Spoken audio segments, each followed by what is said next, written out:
Hello and welcome. In this video I will show you my process of making 3D models and preparing them for 3D print.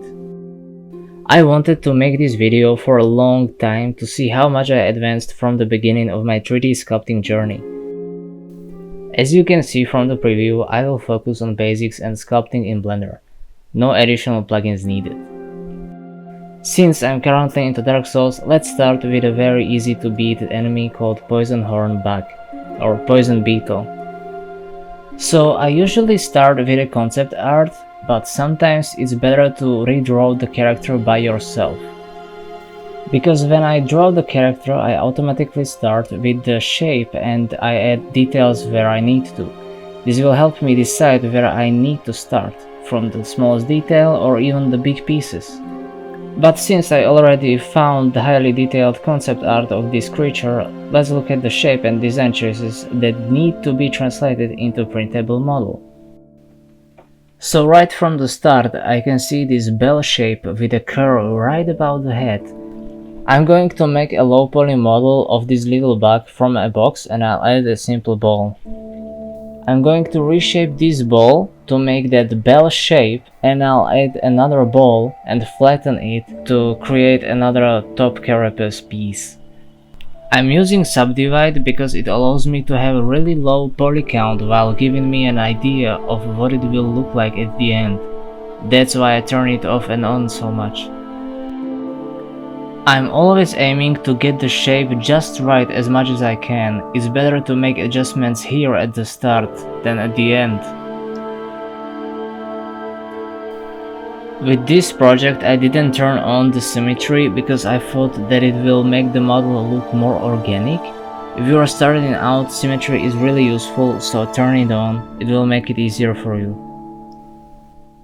I'm really wondering about the purpose of the top shell.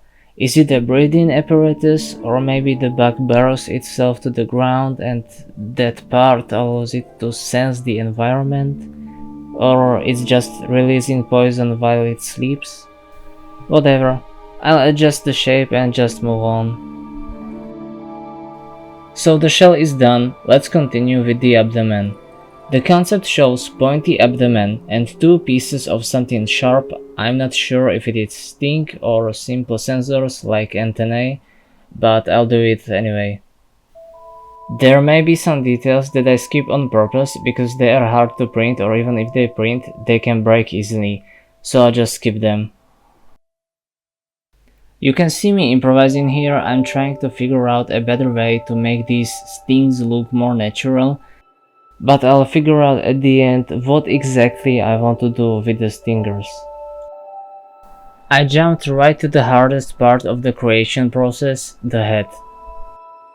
In art and photography, there is very known fact that the head and eyes are the first place where you look. Making 3D models has the same saying. When you hold a painted figure, you obviously look at the shape and the silhouette, but the head is the detail you connect to the most. It definitely looks a bit ugly, but that's because I will sculpt the rest of the details in Blender. Here you can see how it looks when it's finished. Not too bad, but the next time I'll make the chitin much more rock-like. This looks too organic for my taste. Fast forward a bit, here I am sculpting those mandibles, or at least it looks like mandibles to me. Maybe they are for preparing the food or tearing apart the food stuff. Well, they are really small, so I made them thick on purpose. Here you can see a side-by-side comparison. There is a lot of stuff to do, but this was the end of the first evening. It doesn't look like the creature I imagined, but I have to start somewhere. For now, it's good enough. We'll see later how it looks in sculpting in Blender. So I tweaked some pieces around, like the hypothetical sting and the cute little helping hands. But it wasn't interesting to watch, so I just chopped up the timelapse like before. After making minor adjustments to the body, I moved on to the legs. The legs were a little bit problematic, not sculpting wise, but printing wise. I had a feeling that if I sculpt them like I should, it may break off. I thought about it for a little bit and told myself that the best choice is to make the leg joints thicker and remodel them a little in Blender by making them thinner right at the joint. I'm adjusting the mesh a little by merging some vertices together. I'm also adding secondary loop around some parts of the mesh to make the subdivide modifier look more sharp. I'm adding each loop or new lines constantly thinking about how much it will improve the existing mesh. Sometimes it's just an experiment, but most of the time I'm really careful about what I do so that I don't have to fight with all the polygons. At this moment I wanted to speed things up. I selected all the faces on the left leg and copied it to the right side, and after that I did the same thing for the second and third pair of the legs.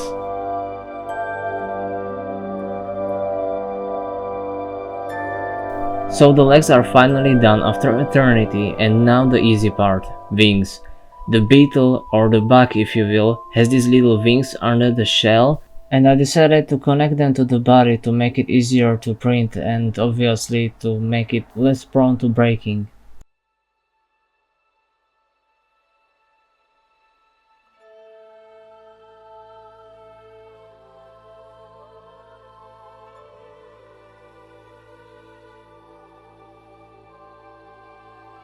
So the second day is over and I wasn't sure if I want to make the shell into second part, so that the body will be separate piece and the shells will be interchangeable.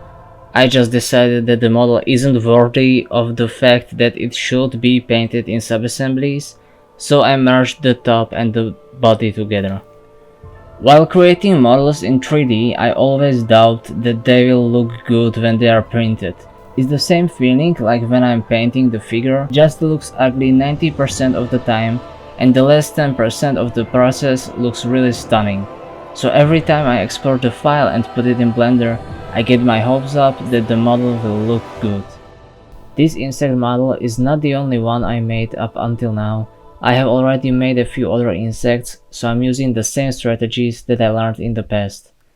All insect and bug-like models I do have the same process of creation. I start with a blank slate and I smooth it out as much as I can, leaving the edges sharp. That is important. After that I usually add sharp creases at the joints so I can easily visualize where the leg segments end.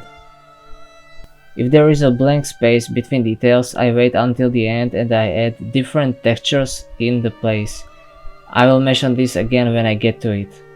Another thing to keep in mind is the fact that the model will be printed at very small scale. I currently scaled this miniature to 40mm base, which is something about 1.5 inches in burger units, so some details may look really deep, but when they are printed they will look just right.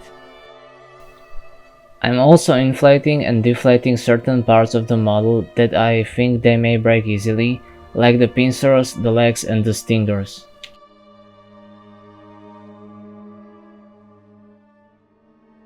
Right here I'm not trying to add unnecessary textures, I'm trying to bulk up the pieces.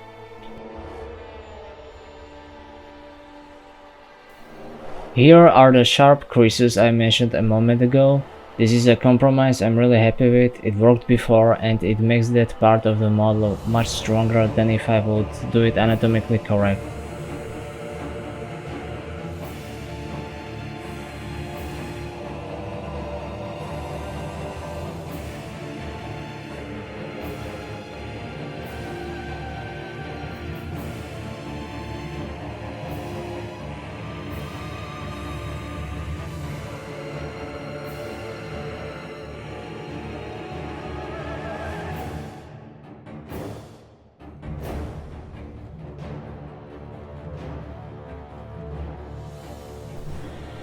I will mention very important information. When I was texturing this underside, I changed my mind and smoothed out the sharp creases, and I resculpted that part with very shallow clay tool. The texture looks kinda okay, but it's very shallow, and when I printed it, I wasn't happy with the result. So next time I will do much coarser lines to make it look more like segmented chitin. From now on I'll just speed up the process, since I'm using the same techniques all over again. There is nothing interesting to look, so I'll just keep it up.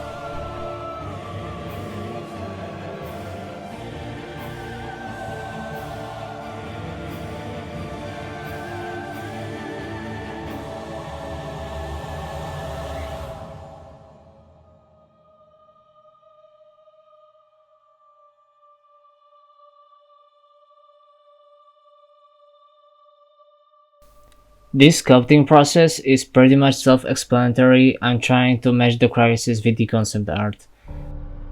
I have finished the lower part of the body and I'm going to continue sculpting the top shell. Finally! Also, I decided to make the second variant without the oval part on top. I will also add a few other details along the sculpting, like the small dents and the ball-shaped protrusions. As I have already mentioned, I added this texture on the underside of the model, but the texture isn't deep enough, so next time I will use some other tools to make it deeper. Alright, time to start the part that I feared the most, because I wasn't really sure how to achieve those rocky details in sculpting. I thought about making it already in the original low poly model I had at the start, but in the end I chose to make it in Blender due to its organic look, as I mentioned multiple times throughout the video. I left in the parts where I was experimenting because the experimenting is just part of the creation process. Sometimes you have to experiment to achieve a unique look, and sometimes through coincidence you learn to make those details faster because you learned what not to do and also how to fix any potential mistakes. That's just how it works. Moving on, I made a hole in a place of those exhausts, I believe, but I will change up these steps as I move on to other parts of the shell. I'm using different dent and crevice tools to achieve a rough texture and also to make it look more deeper and extruded in other parts. Simply put, making it more elevated so it is easier to paint.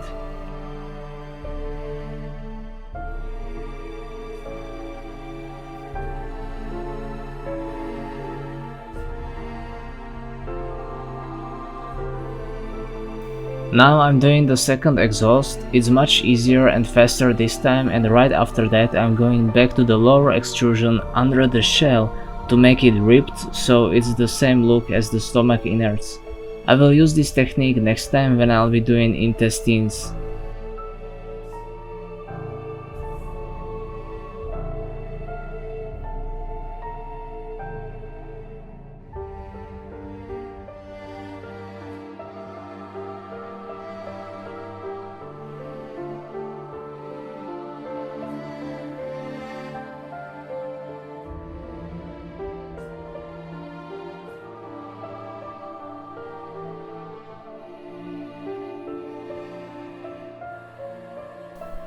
This is gonna be really fast. I'm adding texture to the bottom of the shell, as I said.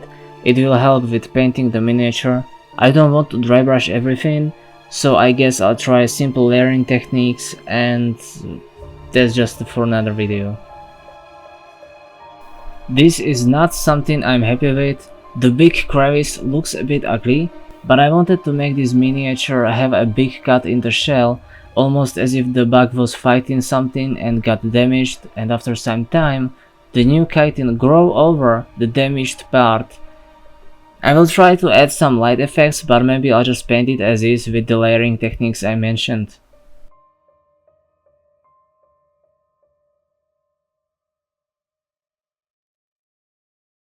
I forgot to mention that I smoothed out the edges of the dents with all 4 smoothing tools. I change up the tools depending on what process I'm currently in, so it kinda doesn't matter, but for the sake of correct show and tell video, I use the basic smooth tool with very low smoothing force, especially at the topmost edges, and then I use the texture smooth tool on the left to make the exhaust look more sharp. Sometimes I also use the flat tool, but that's only sometimes, especially on the eyes and similar looking pieces.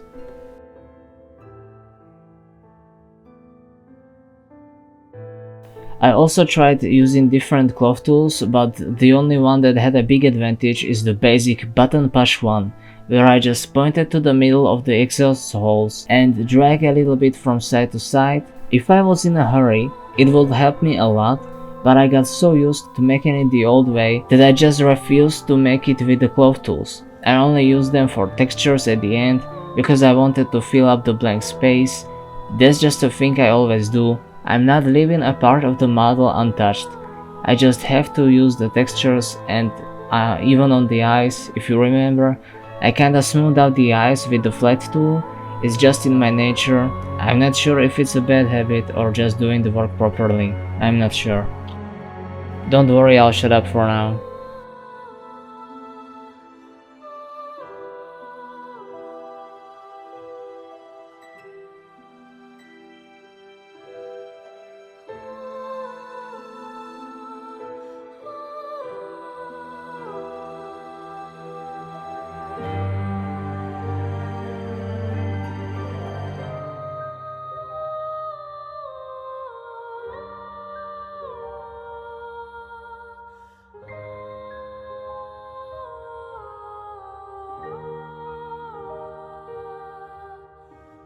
I have finally finished the first variant of this model. The top shell is done, the body has been adjusted for easier support removal, and the overall looks were slightly tweaked. Now for the second variant. I'm gonna delete the top shell with mask tool, after which I'm going to smooth out the surface and remesh it again.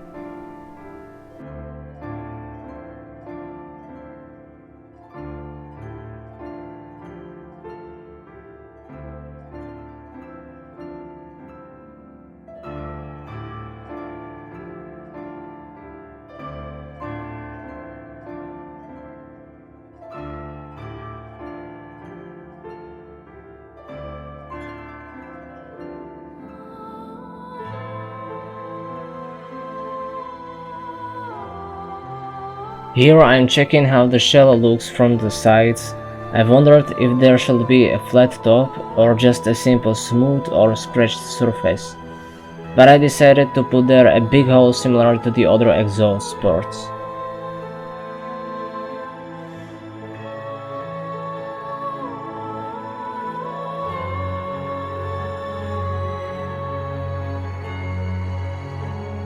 Now just a few finishing touches and it's done.